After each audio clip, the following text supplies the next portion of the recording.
Ladies and gentlemen, good morning and good afternoon to our COP30 virtual webinar organised by Lloyd's Register and our owners, the Lloyd's Register Foundation, an independent global safety charity.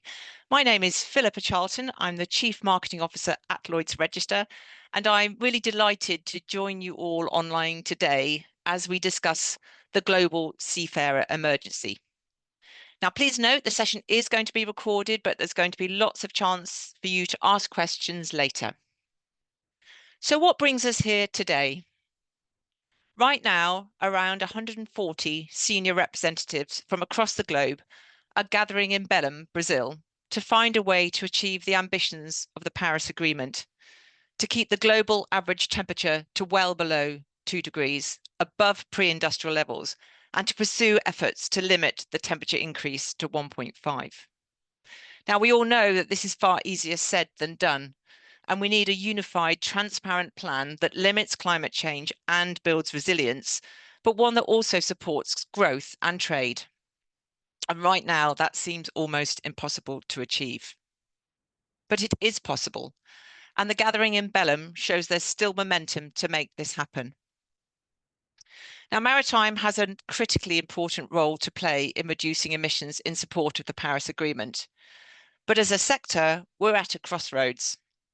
As COP30 calls for bold action on climate adaptation and energy transition, the ocean stands ready as our greatest ally, but challenges stand in our way. Behind the headlines on decarbonisation and digitalisation lies a quieter crisis, a shortage of skilled ocean workers able to safely operate and maintain vessels and infrastructure through the energy and digital transition, widening technical gaps, and a workforce unprepared for the demands ahead. And these aren't just HR challenges. There are safety risks, climate risks, and systematic vulnerabilities. With over 80% of the world's global trade facilitated by seafarers, this crisis threatens the supply of food, energy, and goods, and blocks progress on ocean-based climate solutions. This often invisible industry has made really significant strides over the last 10 years, developing and implementing new technologies to reduce emissions. It's been exploring the use of new fuels, ammonia, methanol, hydrogen, and even nuclear to power a new generation of vessels, and adopting energy-efficient hardware and software to minimize fuel use. But as I said, there is a quieter challenge, one which has the potential to derail the industry's safe and just transition to a decarbonised future, and that is the seafarers. Realistically, fewer people are now opting for a career at sea, and without them, the industry could not function. Meanwhile, there are critical gaps in workforce development within the digital and energy transitions. Lloyd's Register's Global Maritime Trends Barometer and an assessment of the maritime industry's energy and digital transition revealed that the people component scored only 27% on alignment with the energy transition, and it is only a little better on the digital transition at 32%. It reports that training programs remain insufficient to prepare seafarers to safely operate vessels powered by alternative fuels.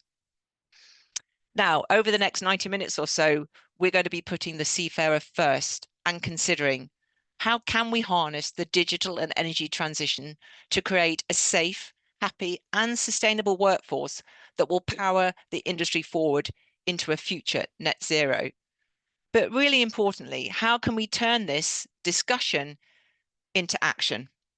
Well, we have a fantastic set of speakers and panelists lined up to shed light on these challenges and to discuss the solutions. But before we hear from them, let us first hear from the Chief Executive of Lloyd's Register Foundation, Dr. Ruth Bonfrey. Thank you so much, Phil. So welcome, a warm welcome to everyone who's joining us from across the world for this webinar, which is focusing on what we're calling the global seafarer emergency. Now, of course, some of you may be wondering why that matters in the context of climate change or what a seafarer emergency even is. We've provided here one slide, a single slide, which I will be talking through just so that you have that kind of context and why you should know that this matters. seafarers need to be a major part of what happens in climate adaptation and energy transition. And as Phil has already said, the ocean is our greatest ally, but seafarers are at the front line of that. They have a global impact and remain for the most part unseen, and that's why we're focusing on them today. We all rely on the ocean. Many of us will know the story of the ocean and the climate, the ocean and biodiversity, the ocean and human life. But of course, we also rely on the ocean for food, for energy, and for the transit of goods. 183 million containers were moved globally last year, and that's just container ships. So each one stacked high and packed with goods that we use every day. And if you take a moment to look around you where you're sitting, you'll understand, that over 80% of the goods around us come by sea. So when we get to the heart of the matter, without seafarers, none of these ships would leave port, much less carry the goods that we need and want. There's approximately 1.9 million seafarers currently in the world, and that's more than the population of Belém, where many of you will be sitting to watch this.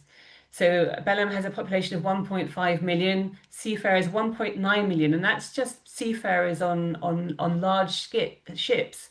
When we start to add in fishers and other people working at sea, there's many, many millions more. The president of COP30 has said repeatedly that it's people who are at stake.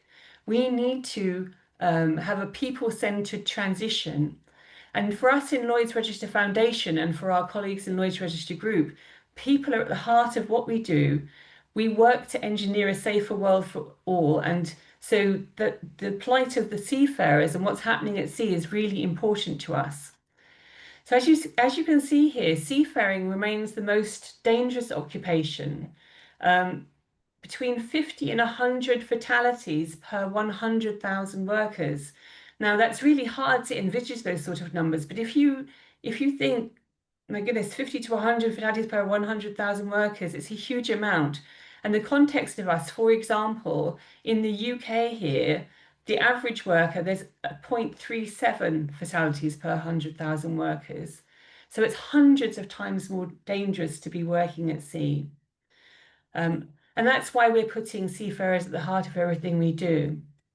Now, if you also look about the experience of those seafarers and ocean workers around climate change, so 1 in 3 ocean workers have been harmed by severe weather already.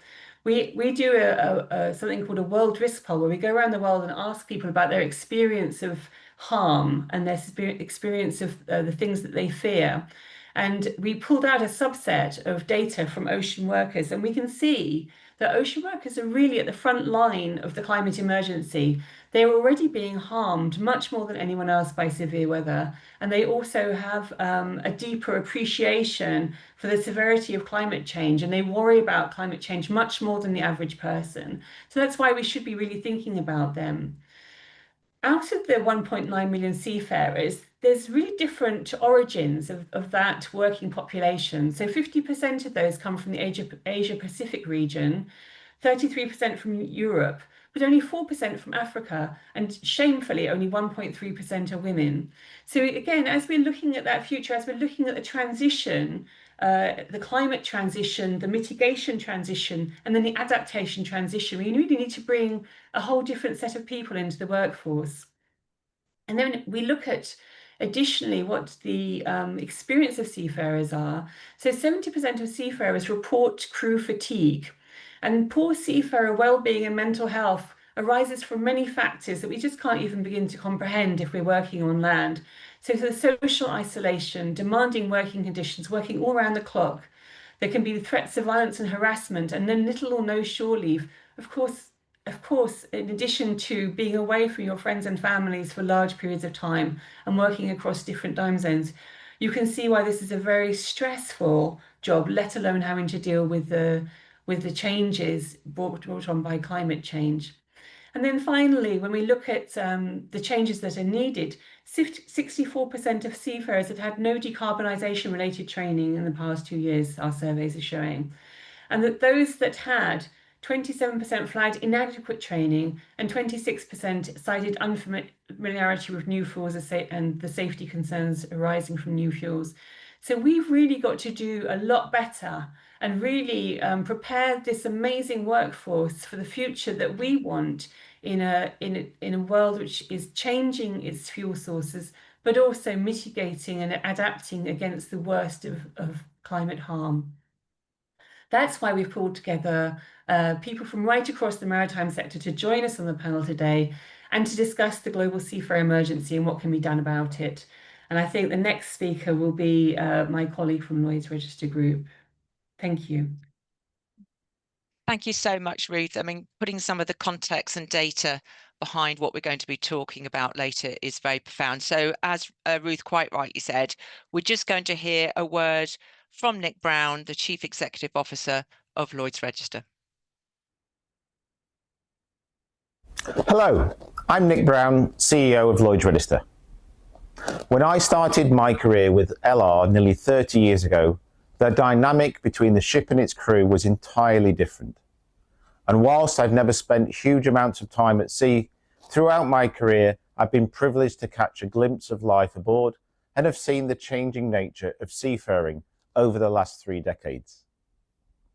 During the 1990s, the bridge was the most digitalised part of the ship, with most vessel operations using analogue systems. Electronic charts were making an entrance, but paper charts still dominated. GPS was widely available and probably the biggest leap for the industry at the time. Larger crews were needed to carry out all the work, and contact home was mostly limited to phone calls whilst in port. Companies like Videotel and Seagull, now part of Lloyd's Register's digital business, One Ocean, delivered training to ships via video, as well as providing seafarers access to football games and popular movies. There was life at sea, and there was life at shore, with little connection between the two. That world is gone. Digitalisation has led to a totally connected world. The ship is now part of an integrated digital supply chain. Cargo is visible in transit, with real-time visibility on location and conditions of cargo. There is seamless integration with ports and logistics chains. Ship operations are supported by software that provides predictive maintenance for the vessel, weather routing so that bad weather can be avoided, and sustainability and compliance software so that ship operators can rest easy that their vessels are moving goods in line with regional and international regulations.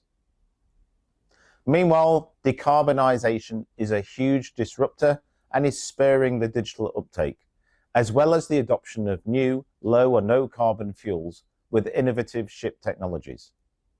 These are shaping trade flows and evolving shipping's priorities.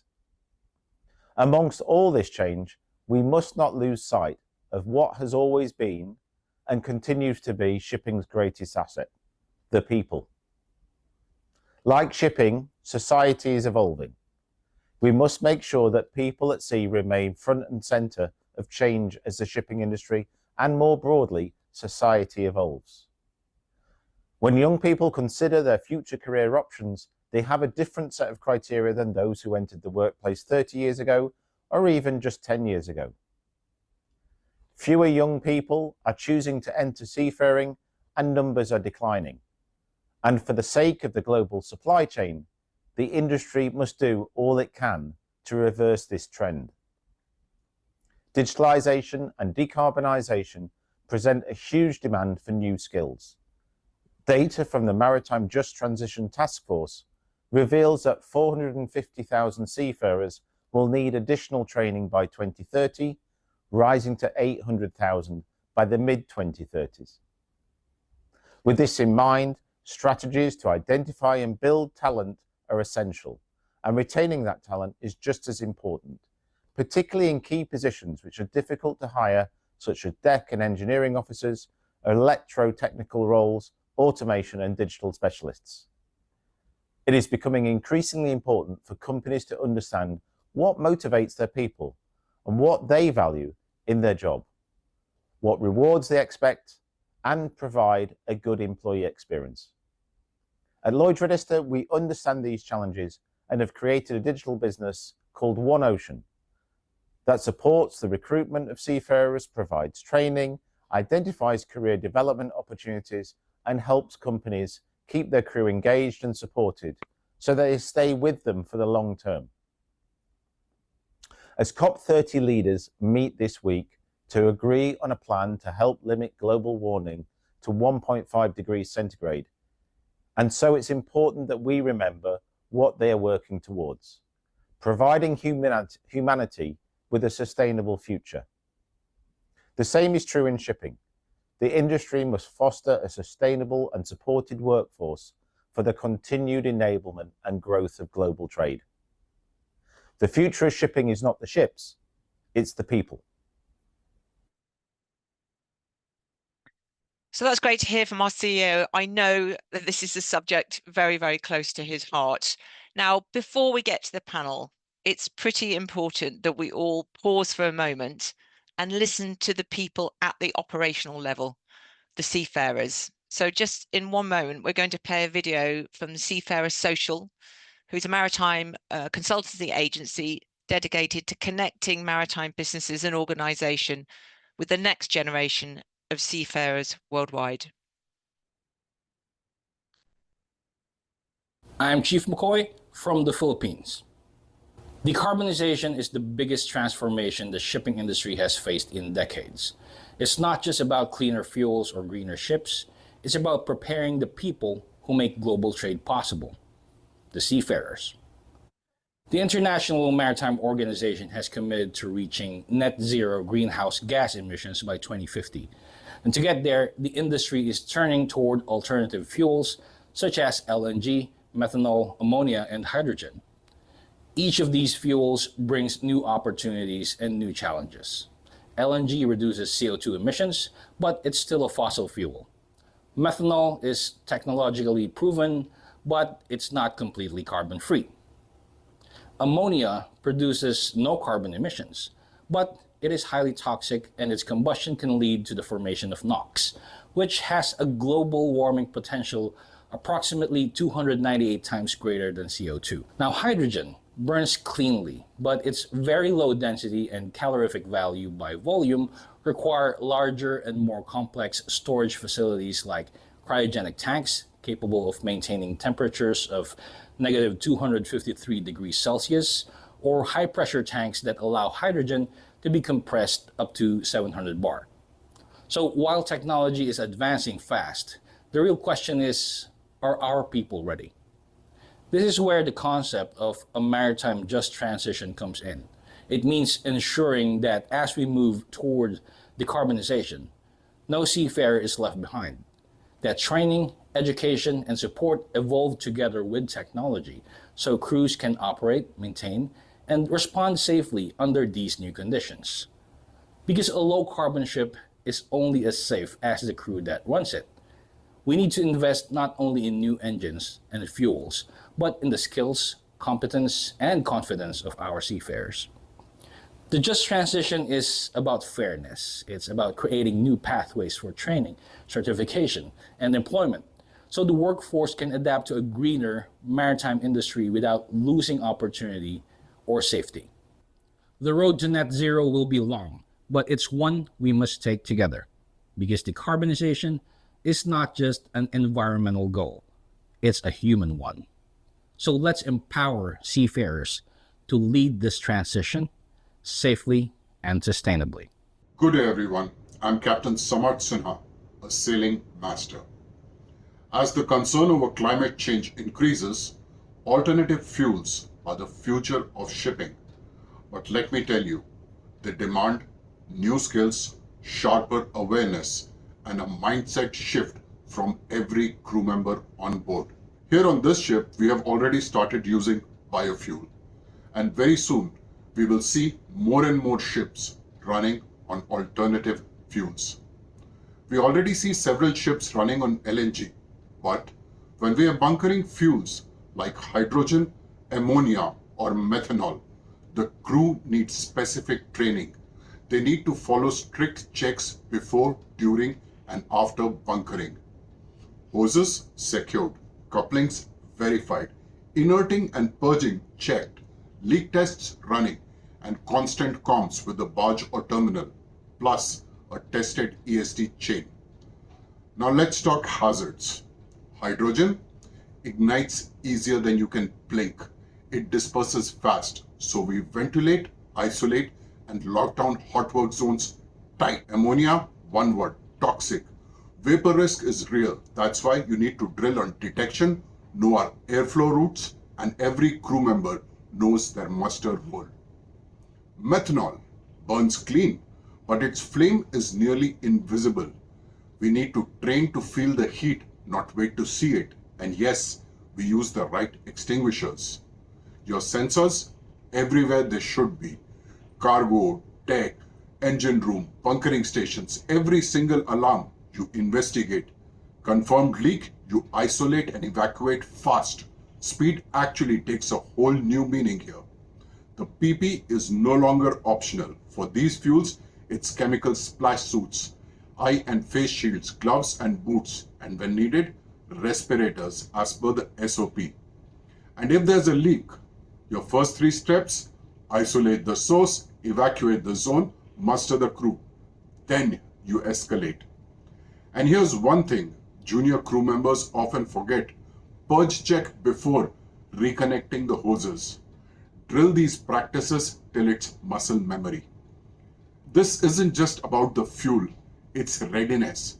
The future is coming, and the crew, we'd better be ready. Stay safe with future-proof maritime safety. Hi everyone, I am Ivan Guzman, a junior officer on board and a content creator from the Philippines. And today, I want to share a perspective on one important question.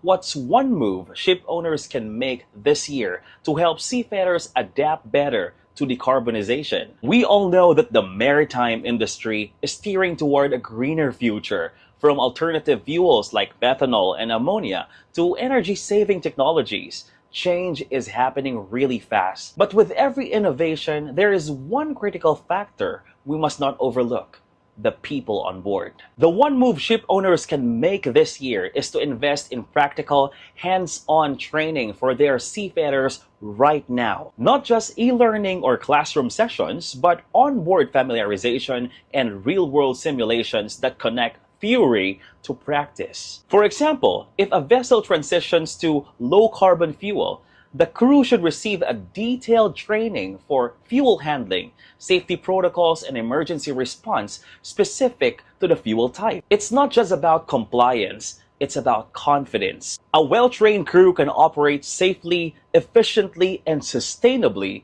in this new era of shipping. When we seafarers truly understand the technology behind decarbonization, we become active participants in achieving it, not just followers of new rules. Ship owners who make that move today are not only investing in greener ships, they are investing on people who can future-proof maritime operations. Because a safer, cleaner, and smarter shipping industry starts with empowered seafarers. Let us work together to future-proof maritime safety.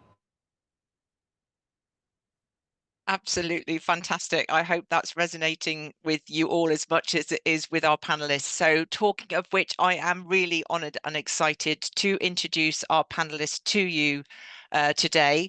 I'm going to go through in order, and if we may start with Captain Liz Marami, please.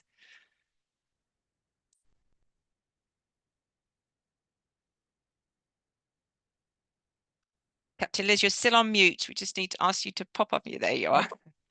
I was trying to unmute myself. Thank you so much. So my name is Captain Liz Marami. I am working as a senior marine pilot at the port of Mombasa, only female in the industry in the region of East Africa in that position, Master Mariner certified in the UK with over 10 years of experience at sea, where I've managed to work from container ships before transitioning into passenger vessels and eventually living a life at sea early this year as a chief officer in the Royal Caribbean Group Celebrity Cruises, where I managed to rise into that rank as the first person of color then. And I have gone ahead to run a social enterprise called the Against the Tide Foundation. There is a platform where we share stories of women and what the challenges they have. It creates a network where women can lean on each other when it comes to questions and everything seafaring, so that we can be able to support each other. I've also decided to divert a bit and also move into studying for my master's, where my current focus is now based on the carbon emission strategies that are being set, the effects on the operational costs, especially in the ports of Africa, as we move towards that direction, because I feel like when I stand here, I represent the African voices and the underrepresentation that exists today. Thank you. Liz, you are an inspiration. Thank you for that. Captain Siliana Stimoulias, who's CEO of Almi Tankers. Let's hear from you, please. Thank you, Philippa. Thank you for having me here, because also in my heart is a very close topic. Well, I've spent my first 16 years at sea as a seafarer and captain of large oil tankers, and then moved ashore into various roles. Since 2013, that I'm serving 650 seafarers and 75 people ashore as the CEO of Almi Tankers. Concurrently, I have studied organizational leadership, and now I'm doing doctorate in strategic management and ESG principles. So that's it from me.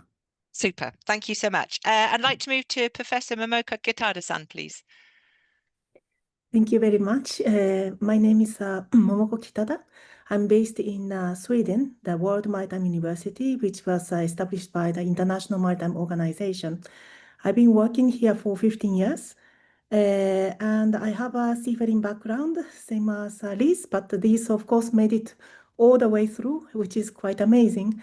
My also very much interest of the research is about gender issues and inclusions.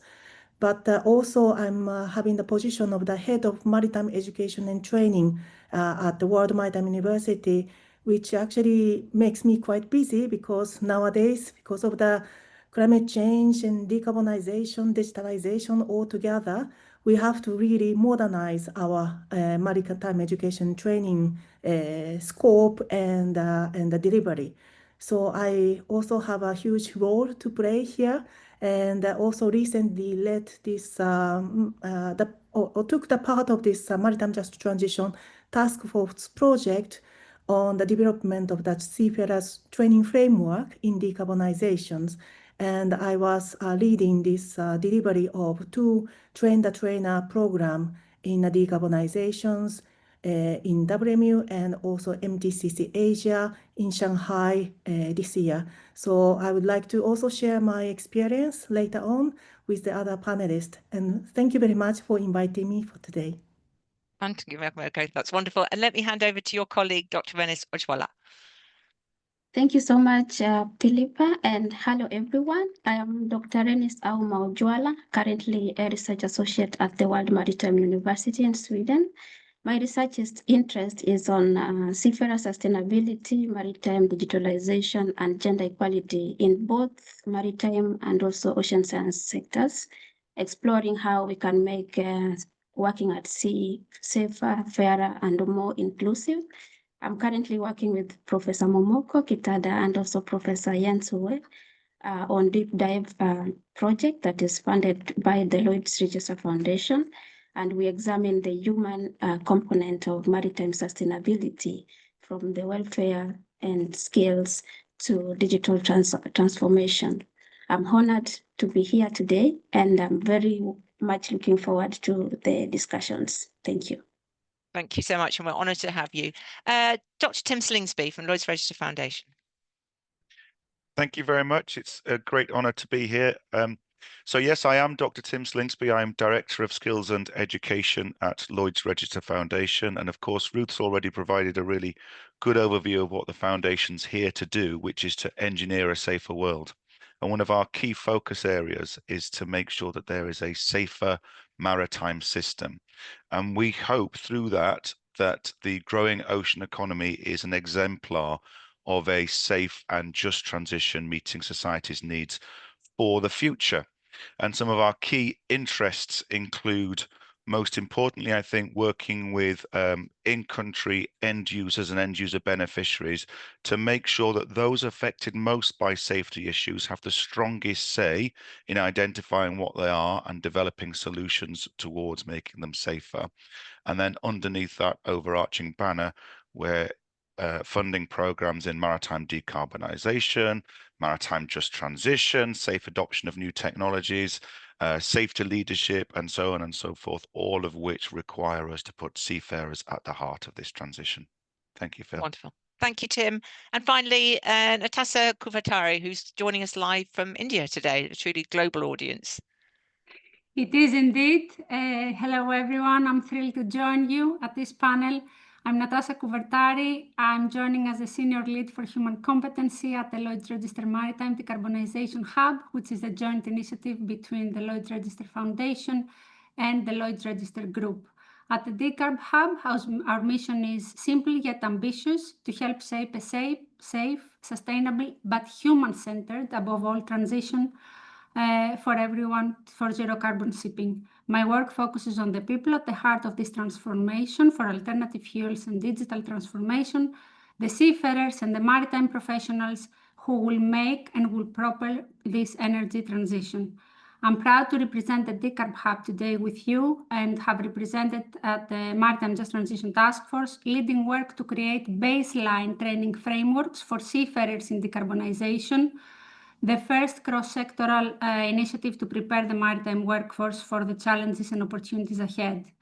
I have spent over 2 decades now with Lloyd's Register, and having completed an MSc in Environment and Development, I am very excited to see shipping and maritime becoming an active member of this debate on putting seafarers and people at the center of this transition we're going under. Thank you. Thank you, Natasha.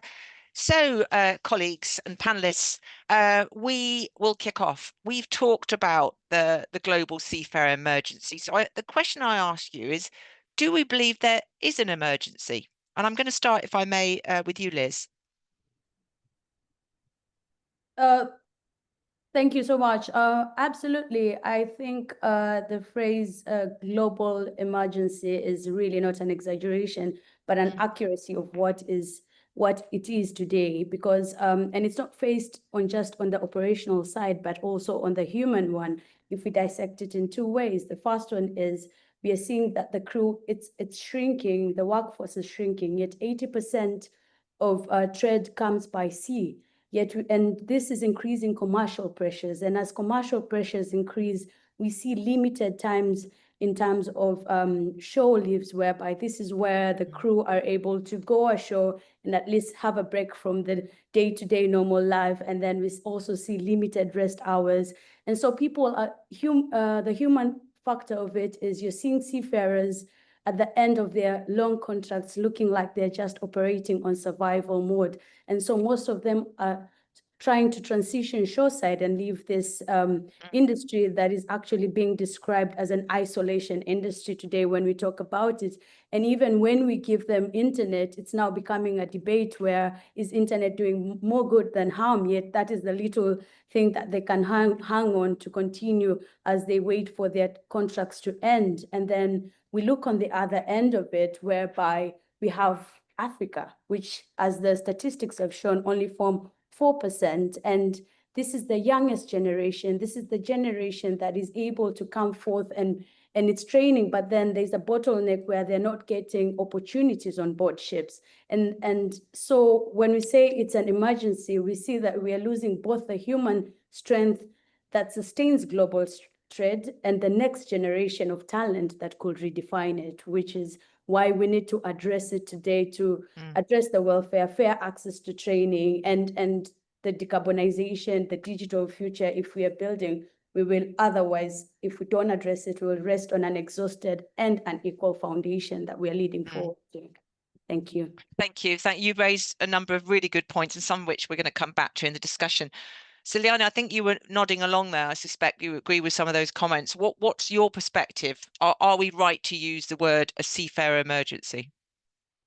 Actually, Philip, yes, I fully agree with Captain Liz, and I would like to add that seafarers are doing a very, very dangerous job under very harsh conditions, weather conditions, mental health issues. They feel alone for many months without family and friends, fatigue, limited or maybe no short leave at all during their contracts, long contracts. All these have impaired the seafarers pool, the workforce. And yes, we have a shortage of seafarers, and actually it's a human sustainability emergency. I believe so. And, you know, this emergency not lies in poor conditions, but also in fragmentation, inconsistent standards around the world, limited dialogue and connection between ship and shore or between seafarers and families. And there is no systemic investment in seafarer well-being. MLC has helped, but it's not enough. Yeah, absolutely. Thank you. And I'm going to come over to you, Momoko, just to comment on that. We've heard real life examples of what's happening today and what are the challenges that we face, systematic challenges we face. What's your perspective on the level of emergency we're facing? Thank you, Liz. And I think it is probably right to call the emergency.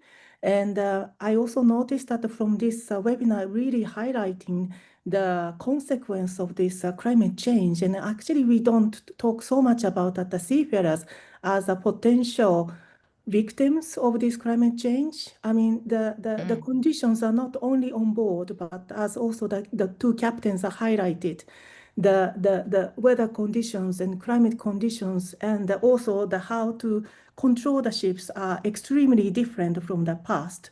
So this is a kind of almost unknown sea that they are now exposed.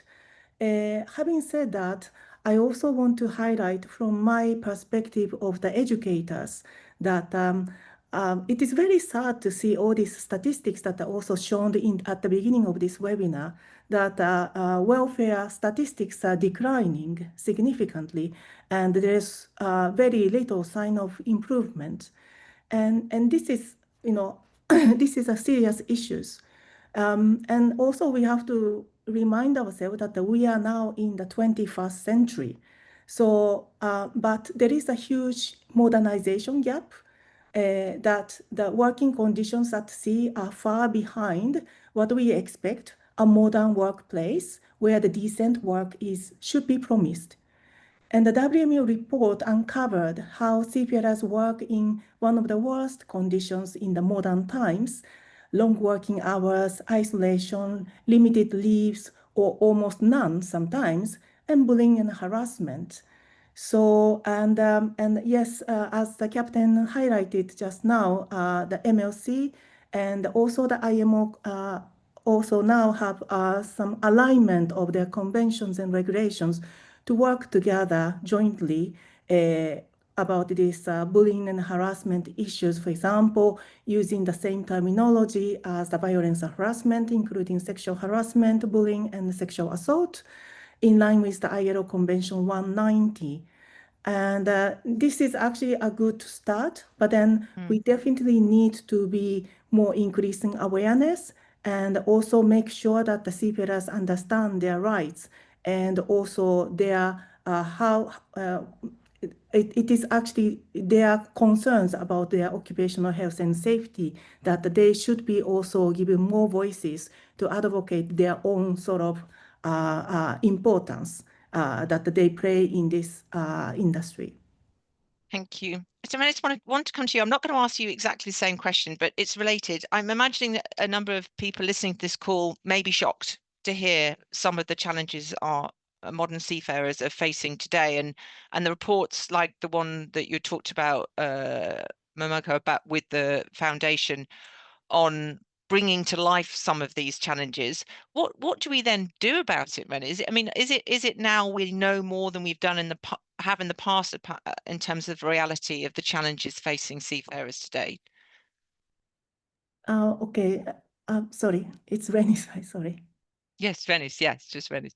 Do you want to tell me more about how important these reports are in terms of highlighting the realities that we need to face before we start talking about how we deal with them? Thank you so much for that question. I think the report is highlighting where the challenges exist. So it's a good idea to have data available to provide evidence where we can effect change. So if I say, for example, what Liz has just highlighted, which is the seafarers currently going through struggles due to survival and be due to fatigue and also isolation and anxiety. I think if we do like surveys every time and to get the satisfactory level of the seafarers, that will help, and then maybe suggest issues or solutions for them to improve the system in terms of medical care and health support, in terms of empowerment, as it has been said by also Captain Stylers. So also looking at the skills that are currently the issue, we need to also perform the skill gaps that are needed, the skill gaps that are currently needed in terms of digital skills and also how to operate the alternative fuels. And then with this evidence, we'll be able to provide practical ways of how to ensure that everybody is on board, no one is left behind when it comes to transitioning from digital fuels or digital tools and also the decarbonization in the industry. Yeah. Thank you. And I'm going to come to Tim, but then I'm going to pass straight on to Natasha, because I think you both may want to comment on this. So in terms of, the responsibility to affect change and to improve these conditions for seafarer, it doesn't lie with any one entity, does it? It's about absolute industry collaboration. So Tim, tell me more about that. How do ship owners and class societies and unions and regulators, how can we more effectively collaborate to really embed welfare into seafarer safety? It's a really good question, and I think it speaks partly to why the Lloyd's Register Foundation specifically talks about a safer maritime system, because we're well aware, as I'm sure all colleagues are, that any change you affect in one part of the system has an effect on multiple other parts of it. And to reflect on that for a moment, I came together with the high-level panel for sustainable ocean economy, and played a minor role in a blue paper they produced a few months ago. And I think beyond the emergency, it also points out some critical data gaps that we need to address together.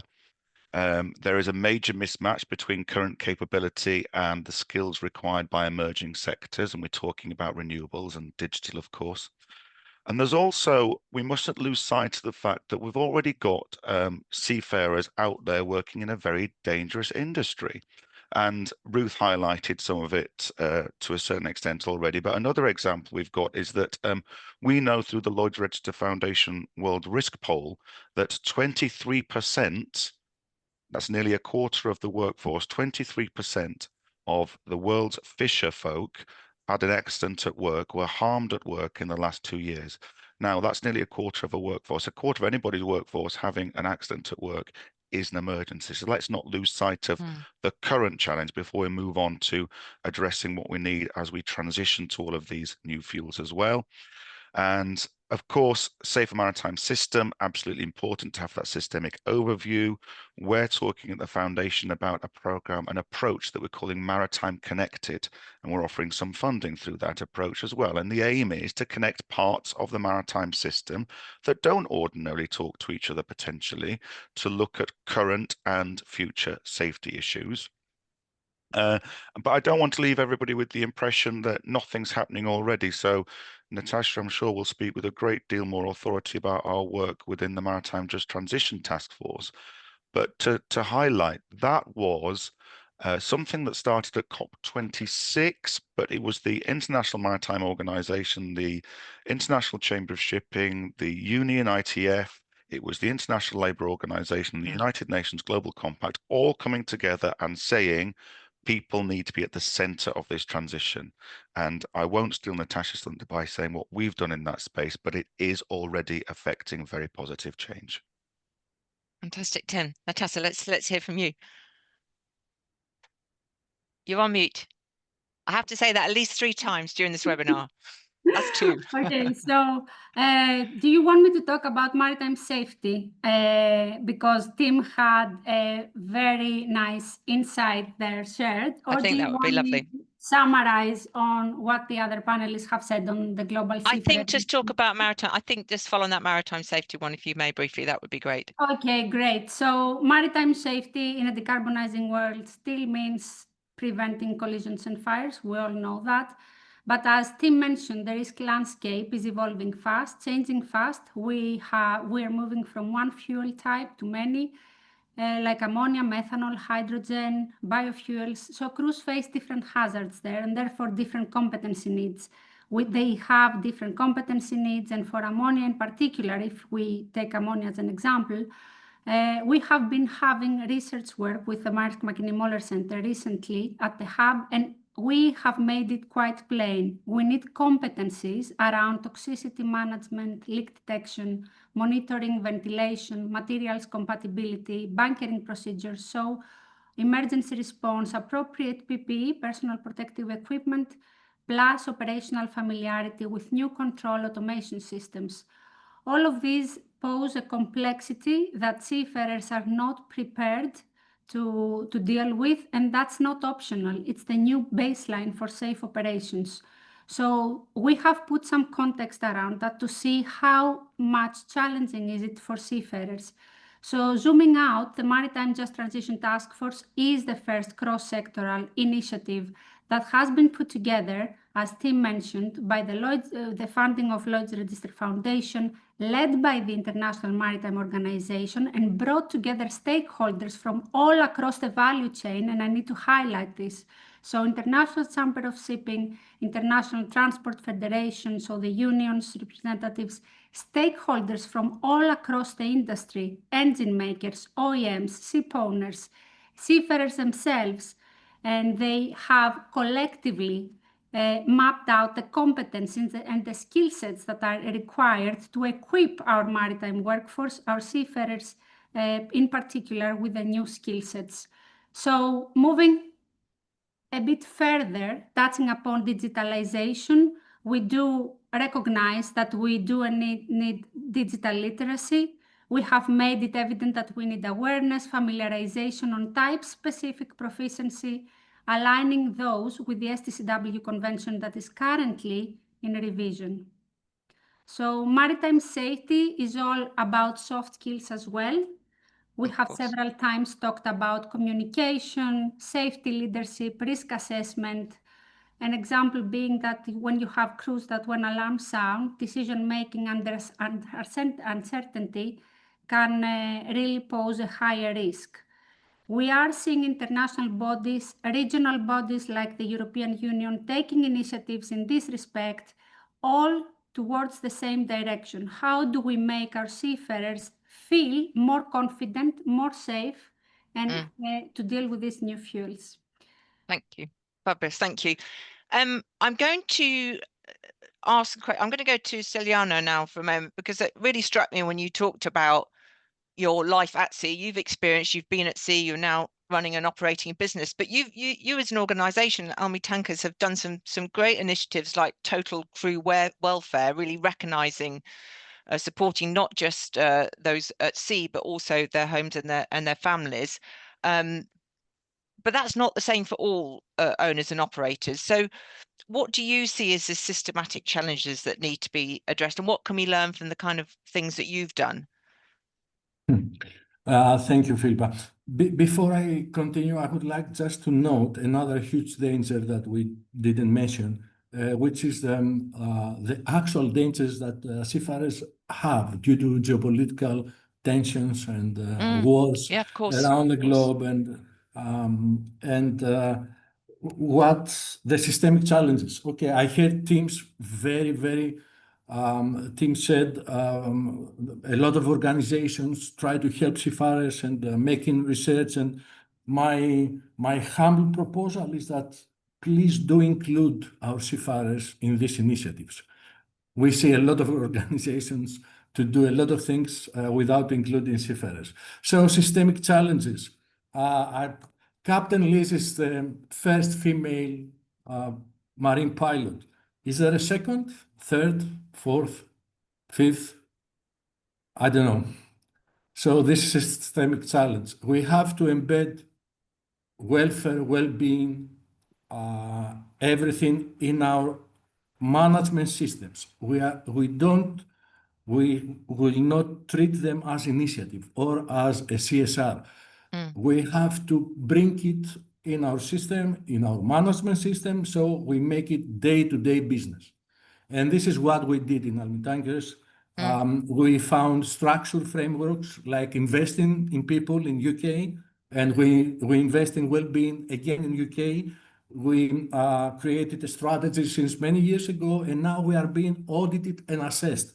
So our people know that this is day-to-day business and cultivate a culture of care and trust about the seafarers. I think that we have to treat digital connectivity for seafarers as a must, as a right, not as a benefit. We have to train our seniors at first on leadership and management, our captains and chief engineers, so they can cascade the trust and build trust and inclusion on board a ship. And we have to have strategies for long-term employment models, not only just a contract labor. We are proud to say that our 95% of seafarers during our last survey, they said that they feel very secure with us. So this is a way of giving them clear path for their lives, to them and their families also. Thank you. Liz, I want to come back to something you said at the beginning. It really struck me, and it's also related well to the work of WMU, World Maritime University, and Momoko and Renis may comment on this as well, about attracting talent to our industry. There's clearly an enormous opportunity for women and young and talented workforce in Africa to come to see and join this great industry of ours. But it's not happening, is it? I think you said something about 4% of seafarers are African. What are these challenges? What can we do about it, Liz? And I'm going to come on then to Momoko and Renis also to comment on that from the work that they've done with WMU. Thank you very much. That's a very good question to ask, and that's a question that we've been asking ourselves, and I'm very glad that Captain Stylianis has asked me, is there a second and is there a third? It's a great question. It's really a shame to say that there's no second or third, but they are in the pipeline that we're trying to push. And it's important that for those who are joining the conversation who are not really familiar with the seafaring industry, our training is usually governed by the STCW. And so for us to progress, it's not necessarily just academic work. We need to work at sea for a considerable amount of time, which we will probably discuss here, moving on as sea time or berthing opportunities. But then thereafter, we also look at being rehired in this organization, in this shipping lines. And when we look at the challenges that I think exist, it's definitely systematic challenges. They're deeply systematic because we see a situation whereby we have qualified seafarers who have gone through that academic process of school, and Kenya, for example, being whitelisted, will say that if you're whitelisted, meaning IMO has audited you and you're offering proper education, that means you have the capacity to work on board vessels. But then when they apply for this, we see that we have limited certificates of recognition, whereby other shipping companies flying different flags, for example, from the EU, cannot be able to have African seafarers on board. So you find it's stagnated, which is really sad, because it creates a bottleneck and lack of access. We cannot be discussing about the future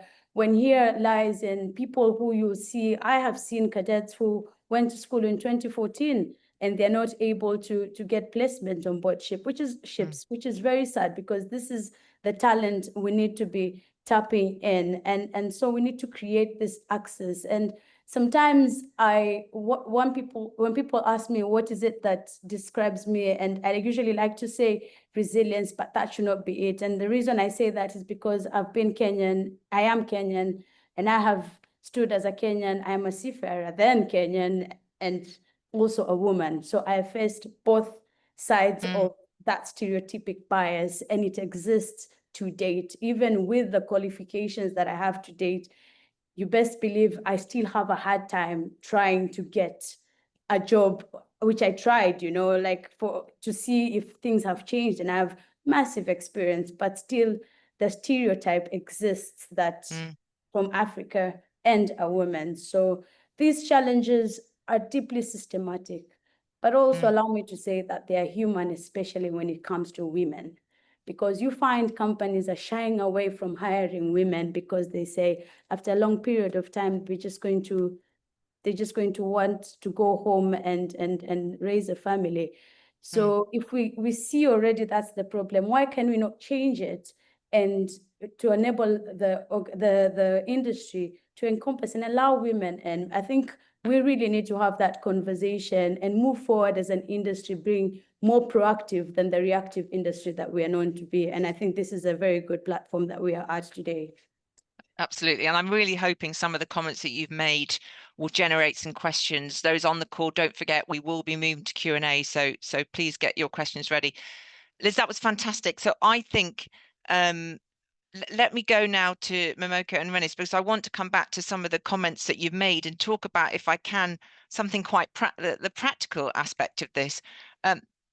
The World Maritime University created the recent report, Deep Dive on Seafarer Sustainability, that addresses some of the issues that Liz quite rightly raised. One of them was this lack of access to practical training. As Liz said, you've got trained and qualified workforce, and if they're not getting time at sea, all that time and energy and experience they've got is being wasted.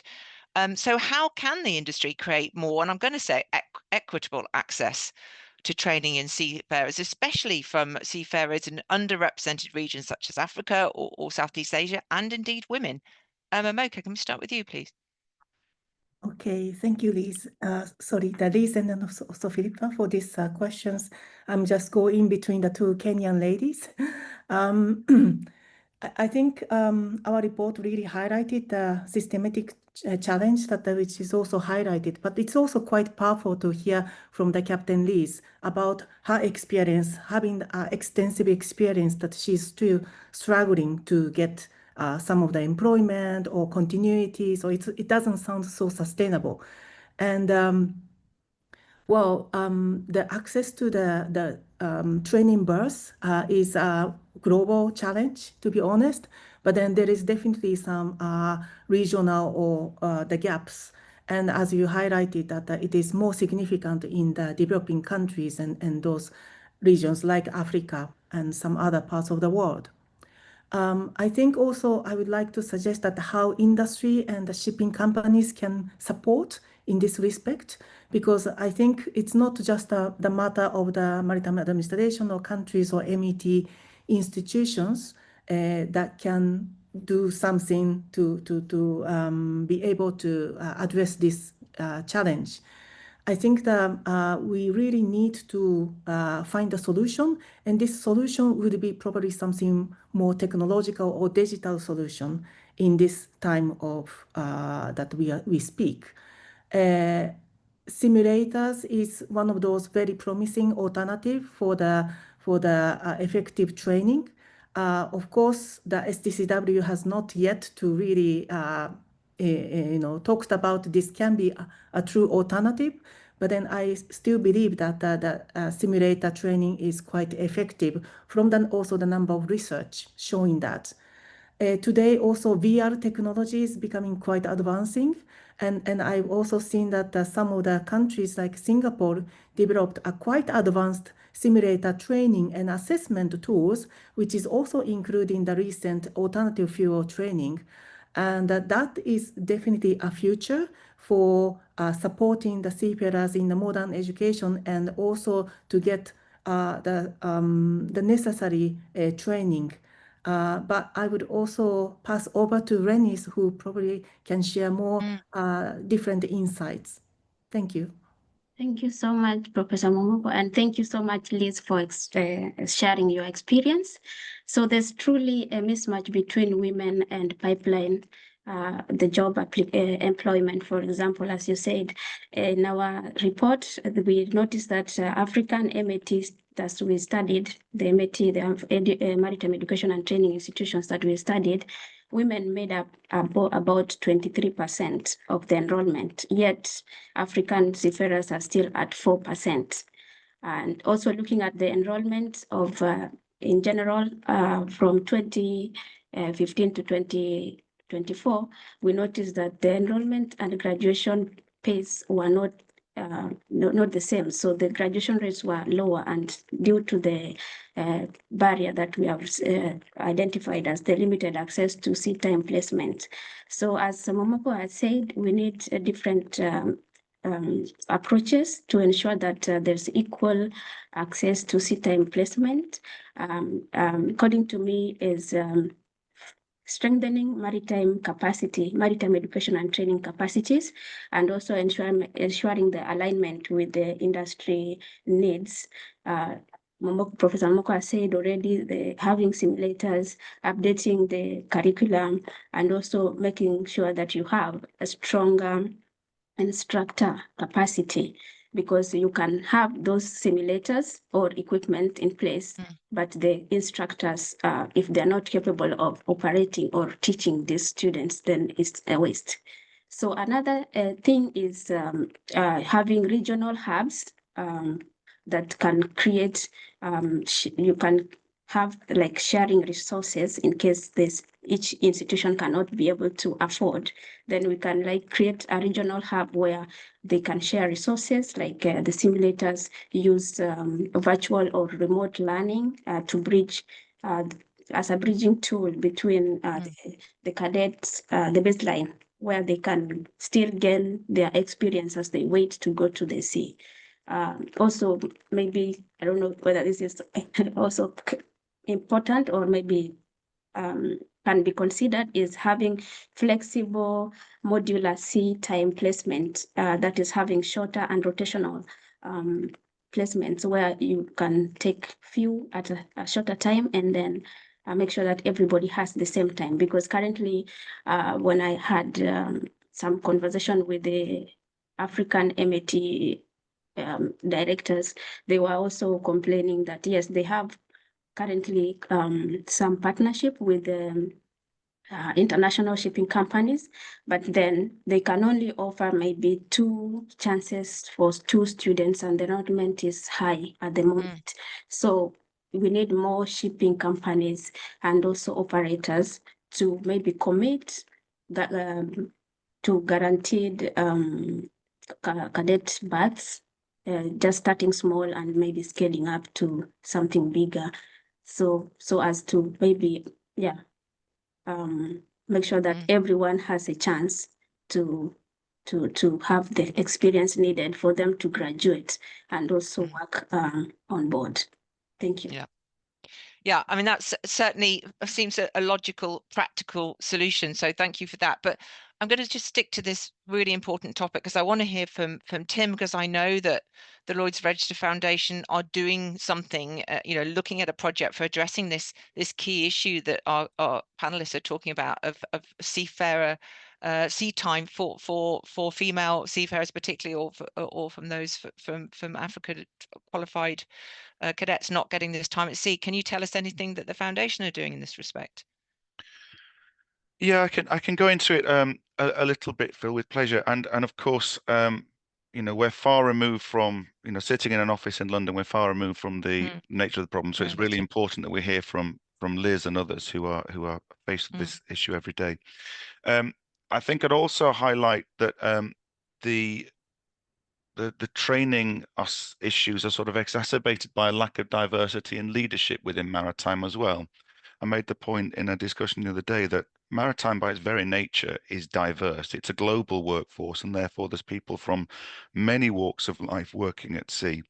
But the Global Maritime Forum recently published a report that highlighted a lack of diversity in leadership positions as well. So I think that's a major issue to tackle also.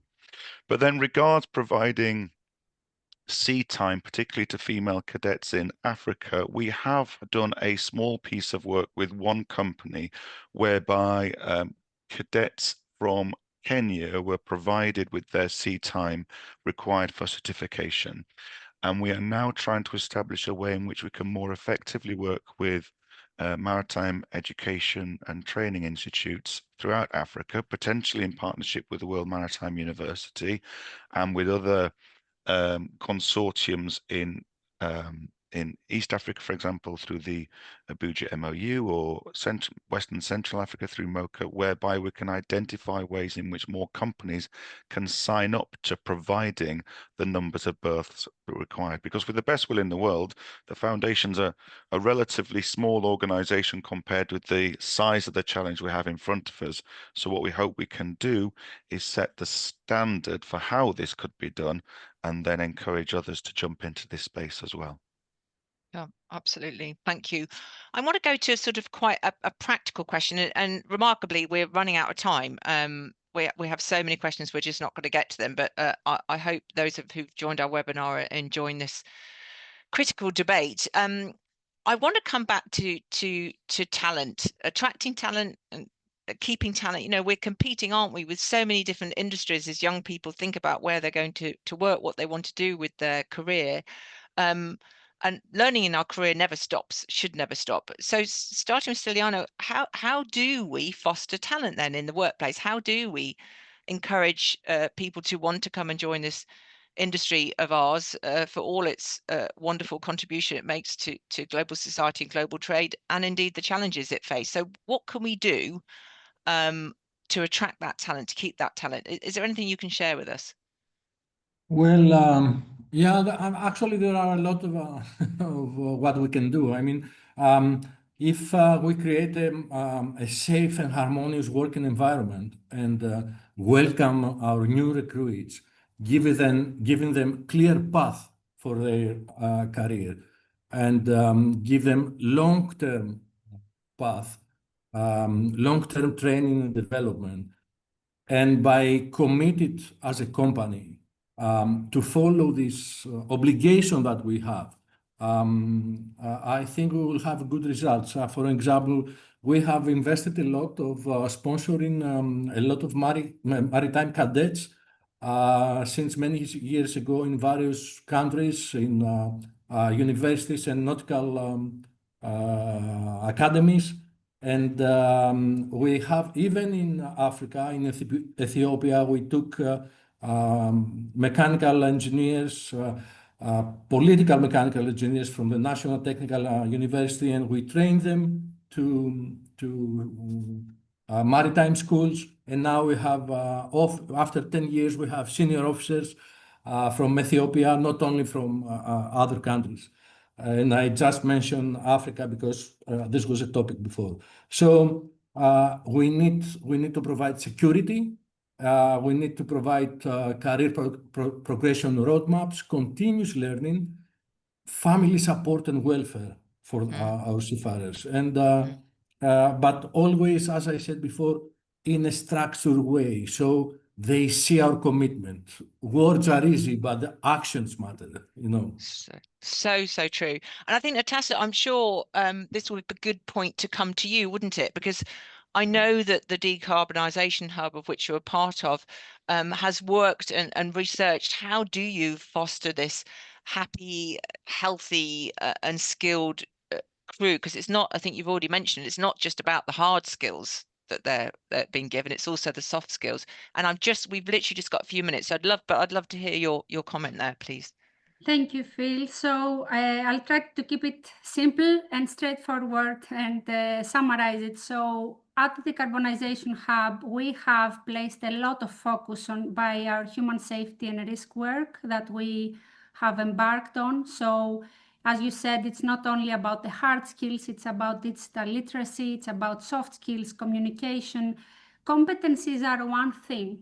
Feeling secured, feeling confident and empowered to do the work safely is another one. And it has been highlighted by all of the panelists in today's panel that we don't need a competent workforce. We need a workforce that is confident to do the work. So it is not a matter of checklists alone. It's a matter of culture. It's a matter of a top-down, of a leadership at an organizational level as well, on how to inspire people, to make them feel safe. And in 1 minute that we have, if I may summarize what I've been hearing, it's about the systemic change that everyone has pointed out. So we are talking about enhanced safety, being competent in dealing with the various risks that the new alternative fuels bring. We are talking about regulatory consistency. We don't have a global training standard at the moment, but the IMO has taken the lead in advancing those together with the safety provisions of those new fuels. And this is really important. We need support for decarbonization as a third example by giving ship owners and crew the confidence to do the work on board, and a just transition for all. We don't want to hinder mobility of seafarers, and we need to stress this a lot. And we also need to have infrastructure in place. Simulation-based learning is critical, but not all countries have access to it, and we need to acknowledge it and act collectively towards building a solid infrastructure for everyone. I agree. I mean, I think it really talks to we talk about digitization and how that's transforming our industry, but that also needs to relate to how we use the concept of training. And I think certainly listening to the seafarers, and they talked about, I love that word about practical training, real world training. That's not sort of go and watch this video or go and sit in that classroom. What could we do in immersive training, looking at sort of short sound bites, really changing the concept of how people learn today as they do in their own social worlds. So listen, I could literally talk to you all day, and I'm not allowed, because I've already got the warning signs for my team in the background to time out, stop talking, because most importantly, we want to move to the questions. So I'm going to hand over to Lucy Dibdin, who's the Global Communications Director at Lloyd's Register, to ask your questions. Thank you very much. Thank you. Good afternoon, everybody, or good morning, depending on where you are joining us from the world today. We have got a lot of questions to come in, so without further ado, I'll get stuck in. Firstly, what is the role, if any, of government in bringing about the changes needed in this sector? Yes, one that most people can answer. Who do you want that to go to, Lucy? I would put that to perhaps WMU to start with. Yeah. So to Momoko. Yes, thank you very much. So the question is that the role of the government. Yes. I think the government is also today probably reclassify their roles, right? Because there are traditional roles that are like policy making and implementations, and that is somehow how can I say, they could work on their own the capacity, but today's in this the transition of the decarbonization and digitalization, I think the more kind of public and private partnership is quite necessary, or almost a must, because the Maritime Administration also has to really understand that how the industry is shifting. And as also the Natasha highlighted, there is a clear sign that the IMO member states, which is the governments, are now taking more proactive actions for the decarbonization, like even before the regulation is in place, they started to already roll out this, for example, the train the trainer program for the seafarers to test and see and getting the feedback from the maritime instructors and the maritime education sectors and the seafarers. So I think now the government role is quite much more multiple. So it's not, they cannot just work by themselves, but probably need more collaborations and partnerships, which we are already seeing the signs of this progression. Thank you, Momoko. Natasha, I think you want to add to this one? Yes, so very quickly, we've seen from the Maritime Labour Convention, the IMO conventions, the ILO guidelines, conventions that we have now, and based on our recent experience at the IMO as well, legislation is there, enforcement is weak or may be weak, and it is up to the governments, the member states, to adopt and implement it. So this is why I said before, it's crucial to have a global training standards. And this is why at the recent release of the maritime training frameworks during London International Shipping Week from the Maritime Just Transition Task Force, there was a call to action for all the stakeholders, maritime training institutes, port authorities, member states, flag administrations, to take the material and validate, put it in practice, test it with real seafarers in real conditions, and give us feedback in order to reiterate and then to harmonize it even better. Our competency work has been accepted by the IMO, and I think this is a clear flag of how training puts together all stakeholders towards the same directions. Thank you, Natasha. And finally on this one, Stylianos, over to you. Yeah, a fast one, as I said. Government easily can create organic role, organic position for a cadet, let's say, in the safe manning certificate, if they want to help, with a motive to the owners or the technical operators, you know, with some support. So maybe they could rise a little bit the number of young people going in. And also they could accept, especially let's say in Greece, because of the European Union, I think government with a simple framework can accept in Greek flag other countries' cadet, maybe from Africa, from Asia, or anything else. Thank you for that, Stylianos. Second question. I think this was probably one for Liz, I think. Given that most African coastal states do not yet operate sizable national fleets and rely heavily on major international ship owners for their maritime trade, how can ship owners play a stronger role in expanding cadet berths, supporting training partnerships, and ensuring that safety remains central as we build the next generation of seafarers? We have seen encouraging leadership from companies like BSM and Hafnia, whose contributions are already making a real and positive impact in Ghana. Liz, Captain Liz, you happy to pick that one up?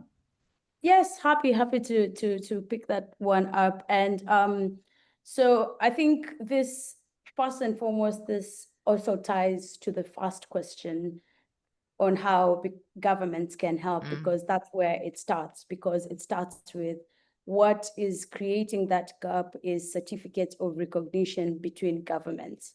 So governments in EU need to sit down with governments in Africa and find out where the gap is and how we can go back to the drawing board and streamline ourselves to be able to have this certificate of recognition. And then moving from there, when we can be able to have that enrollment on board, we see that these governments, and I'll give an example of the Danish Maritime Authority that is having trainings based on certifications and trainings based on cleaner fuels on vessels such as Maersk when cadets and seafarers go on board. So when they go on board these vessels, they are able to be trained prior to doing that, and they're getting certification. Now, I have been privileged to study both in Africa and in the UK. And one thing that I saw and really admired when I was studying at the Maritime Academy was that they had careers at sea day. And Careers at Sea Day was where shipping companies and shipping owners will come and talk to representatives who come and talk to these cadets, and they will actively convince them to join them, and they will go through and have a career journey and path outlined for them. Then that is what we also need to probably borrow a leaf from, where we can have shipping companies come to a maritime education and training institutes, and we can lay down a framework and a roadmap whereby cadets can learn more and be able to know that they can go to these shipping companies, they have access to this. But again, it will all come down to the drawing board, whereby we talk about certificates of recognition, and it comes down to governments. Thank you. Thank you, Liz, for that. The next question is on workload of merchant officers. Merchant officers are overloaded with work and excessive documentary and administrative work. How can conditions be improved for seafarers in this aspect? Do you think it's viable to create new roles on board?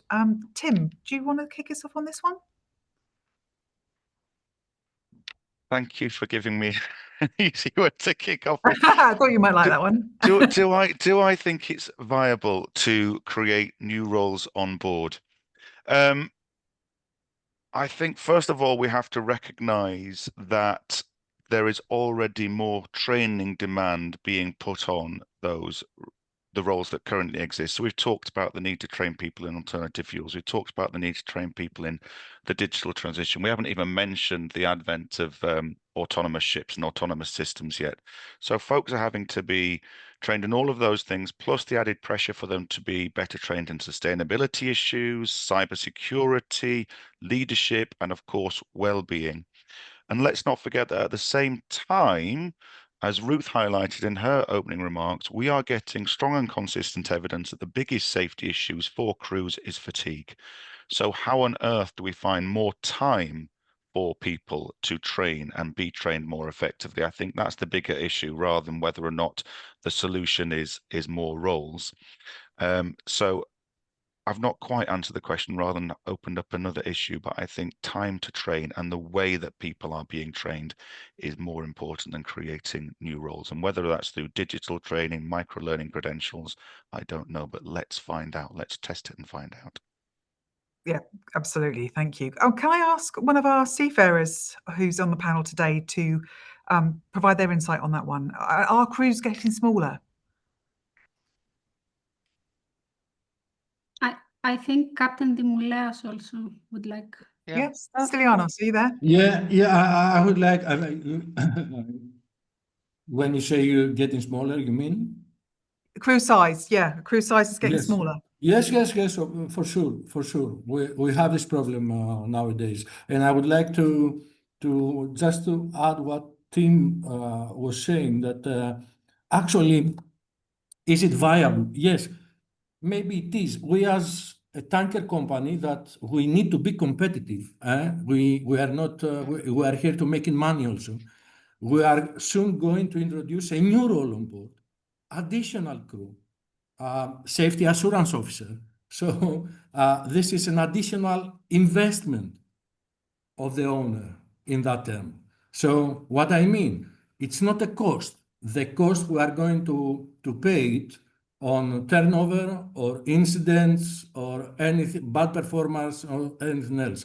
I think it's viable to create new roles on board for the future, and we are going to need it, and not to add new roles on the existing crew. So yeah, for the crew, yes, it's getting shorter and shorter. We have also, as my predecessors mentioned, we have uneven access to training, especially in the developing countries. And so we don't give motive and a free road, let's say, for all the young people they want, and they are eager to work, to come and work for the global fleet. Thank you for that, Stylianos. I've had somebody come back with on us for the role of governments, the previous question. On the role of governments, African governments should also implement the STCW, so Seafarer Training. Somebody's going to have to Certification and watchkeeping. Certification and watchkeeping, thank you very much. Appropriately, particularly regarding independent audits. This grows confidence in certificates issued by them and improves the certificate of recognition memoranda. Any observation on that, Liz? I totally agree on that. And but then also, I would say when we categorize it as, when we put ourselves out there for independent audit, it means we are doing it right. So we just need you to come and check what we are faltering at. But I feel like it can be an initial audit, an initial independent audit from the EU community, let's say, whereby majority of flagged vessels come from, and we can see if we have certain gaps. Then once we identify the gaps, then we can lay down a framework on what we need to change, because we cannot change what we do not know. That's why we are having this conversation today, to keep on enlightening people on the realities. So once it is addressed what it is that we are doing that wrong, or rather that we need to adjust, then we can adjust on that and then have proper independent audits from this to see that we align. Once we align and we are able to adapt what it is that they have told us to correct, then moving forward, we can have our certificates of recognition. So again, collaborations, governments need to start talking and having collaborations. We're very, very nearly at the end of our Q&A, fortunately, because I feel like we're really getting going here. Natasha, I know you wanted to add a point. Just adding on that, so we've discussed about the governments. I truly feel we've left a design aspect out of the discussion. I know it may be premature, but when we talk about safety, we really need to take a step backwards to design safer vessels. When we talk about the user systems interface, automation, new system, digital skills required, we really need to take one step back, apply human factors more effectively when we design vessels. So situational awareness of all our seafarers on board and personnel ashore can be increased and can be at a certain level to ensure safety at all times, so that we do not have untrained personnel, uncertified, unsupported elsewhere around the globe. Thanks. Thank you very much. That's all we've got time for the Q&A. Phil, back to you.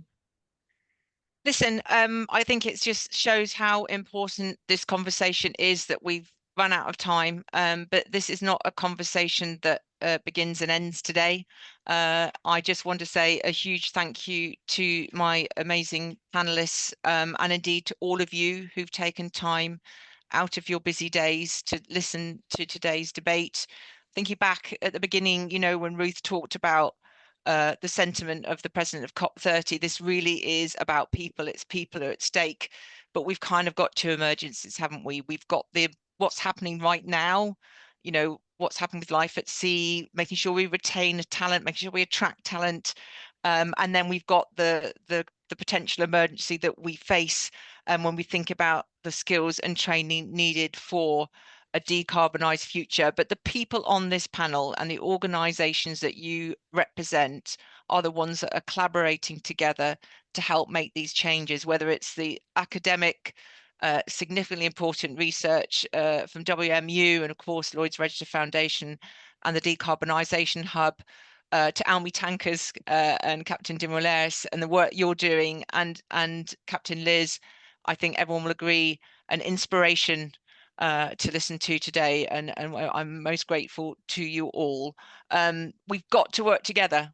That's the only way forward to get this happy, skilled, safe, trained workforce for the future of this incredible industry. Thank you so much to you all as panelists and to everybody for listening, and I sincerely hope you enjoy the rest of your day. Thank you.